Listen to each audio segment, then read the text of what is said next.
Before we start, if you're new here, subscribe and check out my other reviews. I am planning on releasing some more in the upcoming weeks if you want to check those out.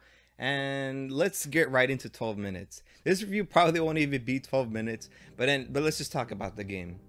I remember when it was first announced, and it was a really cool concept. It's like a top-down view of just like this apartment, and you have like these different characters that just interact, and you see like these weird scenarios. And that was probably the main draw for me, was like this mystery element to the game. Because in this game, you're basically a husband that gets home to the apartment, and he's basically stuck in a time loop because this mysterious man just keeps walking into the apartment looking for the wife, and you're really just trying to find the secrets of why the wife and this mysterious man are constantly in contact with each other. That's the main aspect that I really did like, was just the mystery of it all. It really was interesting. As you're playing the game, each playthrough gives you more information on the mystery of this relation between your wife and the mysterious man. And I have to say, I did love the performances. William Dafoe plays the mysterious man, and I really do love the performances. It really does feel like a movie or a TV show. You really do feel the characters. You really do believe what's happening. And it's a point and click game, so it's relatively easy. And another aspect I liked was you really do have to pay attention to the details of the different rooms in the apartment, because each one gives you a different clue or gives you a different item for you to unlock more information. Because as you're playing each round, you're really just trying to figure out more details on the secrets of your wife. And I really do like how there's different outcomes to your actions, because even like the smallest change will really either give you information or give you no information, or just give you a different ending. Because there are actually 3 different endings in this game, and there are some couple like secret ones that you can go out of your way to look for. But I do have to warn you, my main critique of this game is really how the game doesn't help you most of the time. At some points, I really did appreciate this aspect, because you really do feel like you're the husband character and you're going along with him and trying to figure out everything. However, I do think that the game should have been a little bit more lenient in terms of trying to put everything together, because there are a lot of dialogue options and some of your actions can affect how things turn out. However, there are some similar dialogue options and similar actions that you can do that will just give you a completely different ending. And sometimes in the game, it really does break the logic in terms of believability at times. I know I mentioned before, you believe the characters, and that's true. I do believe what the characters are going through. However, the game sometimes breaks its logic and really just makes it feel strange in order for you to do certain things that the game will basically tell you not to do, and then all of a sudden you have to do it. And that kind of confused me, because you're gonna basically be stuck in a loop if you don't do these specific things that the game wants you to do.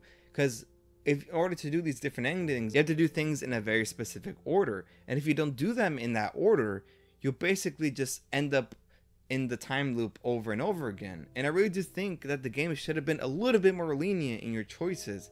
Some dialogue options and some actions, as I mentioned before, can be very similar but give you different results. So I really do think that the game should have done a better job in terms of leniency. I put 8 hours into this game, and I could see people putting even more hours if they don't really put everything together quickly, because I could see people getting stuck for long periods of time and eventually give up. And to me, that's like the sad thing about this game. I really do think some people would just give up and not fully see the whole thing through. And like the twist in the end, I didn't expect. And I do think that the game has a good payoff. I'm sad that some people probably won't get to that finale. But overall, it was a good experience. And another thing that really did bother me at times was just the dialogue options and your choices at times, because the game really does feel like it's trying to be a little bit more realistic in terms of how people interact and things like that. But sometimes you really are limited to what the game gives you, because as you're playing more and more, you know a lot of information, and the game doesn't really allow you to use that information at times. You're not allowed to just say some things outright, or it just doesn't give you the option to say it at all. And I really do think that they should have added more options in terms of how much information that you're able to use. because really at times you're limited to what the game gives you in terms of dialogue options, and the process will go way faster if it allowed you to choose more stuff that you already know. So at times I really did feel frustrated in ways that I couldn't just make the process go faster, because you're basically limited to 12 minutes theoretically. You can call the police and the ambulance and they'll give you like 15 minutes, but in reality you only have 12 minutes to try to figure everything out. So it's not a lot of time for you to try to put everything together. So I really do think that the game should have given you more options to speed up the process, because at times it really is frustrating for you to wait around and basically wait for the time loop to start again.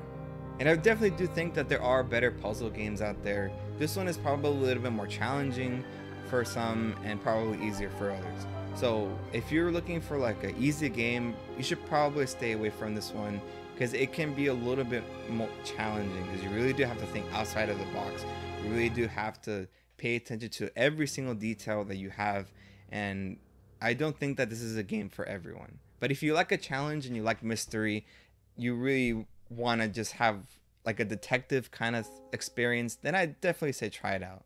But now it's time for me to give a final verdict for 12 minutes. Overall, I thought the game was super interesting. I really did have some fun with it. However, I did feel frustrated at times where I got to the point where I didn't want to finish the game.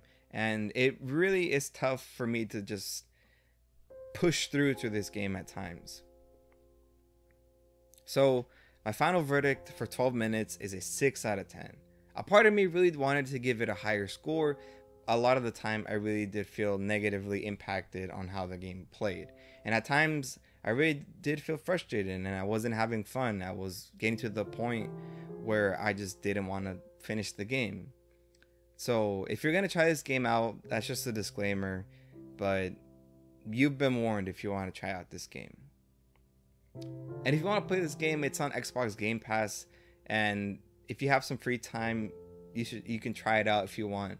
But overall, I'd say do it at your own expense. I'm not recommending this game to anyone, just play it at your own expense.